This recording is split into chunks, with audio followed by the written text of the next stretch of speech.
মহাসচিব, আমাদের সকলের অভিভাবক, যিনি আন্দোলন সংগ্রামের একেবারে দুঃসময়েও আন্দোলনের বাতিকে টিম করে হলেও জ্বালিয়ে রেখেছিলেন।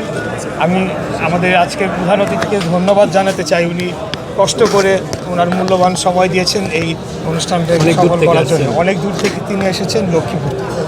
আমি আরও ধন্যবাদ জানাচ্ছি যার সিগনেচারে আসলে আমি একটি কমিটিতে অন্তর্ভুক্ত হয়েছি, যেখানে আমার বাস্তবিক অর্থে কোনো ক্ষমতা আমাকে দেওয়া হয়েছে একটি সংগঠন করার জন্য। তো আমি এইটাকে একটা মনে করি যে একটা বিশাল দায়িত্ব। এটা কোনো পুরস্কার নয়।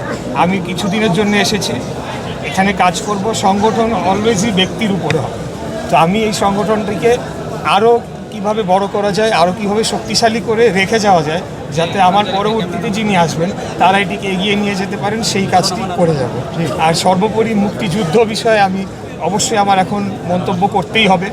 আপনারা দেখেছেন যে যেটি আমরা বিগত 54 বছরেও দেখি নাই, মুক্তিযুদ্ধকে হেয় প্রতিপন্ন করে, একেবারে পাবলিকলি যেভাবে হেয় প্রতিপন্ন করে এবং সম্পূর্ণ মিথ্যা বিভ্রান্তিকর তথ্য দিয়ে বিতর্কিত করার চেষ্টা করা হচ্ছে। শুধু কেবলমাত্র 71-এ একটি দলের যে ভূমিকা ছিল, সেই ভূমিকাটিকে আড়াল করার জন্যে এটি অত্যন্ত নিন্দনীয়। গণ অভ্যুত্থানের পরে গণ অভ্যুত্থানের পক্ষের যারা শক্তি আমরা ছিলাম, আমাদের এক থাকার কথা ছিল, কিন্তু আমরা আজকে সেটি থাকতে পারছি কি না সেটি আমাদের মাথায় নিতে হবে। এবং সেটারই কারণেই কি হাদির মতো দেশপ্রেমিকদের উপরে নির্মম বর্বরোচিত হত্যাকাণ্ড সফলভাবে করে পালিয়ে কিভাবে যেতে পারছে। তো এটি আইদার ইন্টেলিজেন্সের ব্যর্থতা, আরেক দিক থেকে দেখতে গেলে ইন্টেলিজেন্সের সফলতা, যেটি আপনারা বলেন।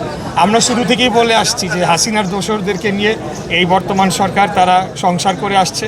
তারা আমাদের কথা শোনে নাই। আমাদের অভিজ্ঞ রাজনীতিবিদরা বারে বলেছেন প্রশাসনের সংস্কার দরকার, কেন নির্বাচন করতে হলে কি সংস্কার দরকার, সেগুলো তারা করে নাই। তো যাই হোক, আমি এখানে বেশি কথা বলবো না। আমাদের সিনিয়র যুগ্ম মহাসচিব, উনি আমাদের নেতা, উনি সব বলে দিয়েছেন।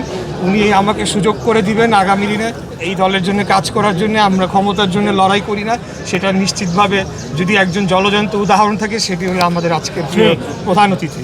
তো ইনশাআল্লাহ দেশ এবং জাতির জন্য কাজ করে। ইনশাআল্লাহ।